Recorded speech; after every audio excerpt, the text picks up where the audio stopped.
Hi dears, ഇന്ന് നമുക്കൊരു കിടിലൻ ഇഞ്ചിക്കറി കണ്ടാലോ. ഇഞ്ചി ഈ ഒരു രീതിയിൽ അരിഞ്ഞെടുത്തിട്ട് വെളിച്ചെണ്ണ ഒഴിച്ചിട്ട് ഇഞ്ചി, വെളുത്തുള്ളി, ചുവന്നുള്ളി, കറിവേപ്പില, ഉപ്പ്, 3 ടേബിൾ സ്പൂൺ മുളക് പൊടി, ഇത് ഇത്രയും ചേർത്ത് ഞാൻ നന്നായിട്ട് മൂപ്പിച്ചെടുക്കുന്നുണ്ട്. ഡീറ്റെയിൽഡ് വീഡിയോ ഞാൻ ചാനലിൽ പോസ്റ്റ് ചെയ്തിട്ടുണ്ട്.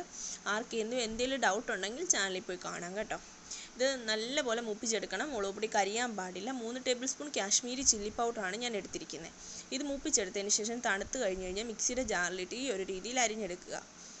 ഒരു പാൻ വെച്ചിട്ട് എണ്ണ ഒഴിച്ച് കടുക് പൊട്ടിച്ച് വറ്റൽമുളക്, കറിവേപ്പില ഇട്ട് വഴറ്റിയതിന് ശേഷം നമ്മൾ അരച്ച് വെച്ചിരിക്കുന്ന ഇഞ്ചിയുടെ കൂട്ടൊന്ന് ഇടുക. എന്നിട്ട് നന്നായിട്ട് വഴറ്റിയതിന് ശേഷം ഇതിനകത്തോട്ട് പുളിവെള്ളം ഒഴിക്കുക. പുളിവെള്ളം ഒഴിച്ചിട്ട് ഒന്ന് തിളപ്പിച്ചെടുക്കുക. ഈ സമയത്ത് നമ്മളൊന്ന് ഉപ്പ് ഒന്നുകൂടെ ഇടണം ആവശ്യത്തിന്. തിളപ്പിച്ചെടുത്ത് കഴിഞ്ഞാൽ ശർക്കരയാണ് ചേർക്കേണ്ടത്. എനിക്ക് ശർക്കര ഇല്ലാത്തതുകൊണ്ട് ഞാൻ പഞ്ചസാര ചേർക്കുന്നു.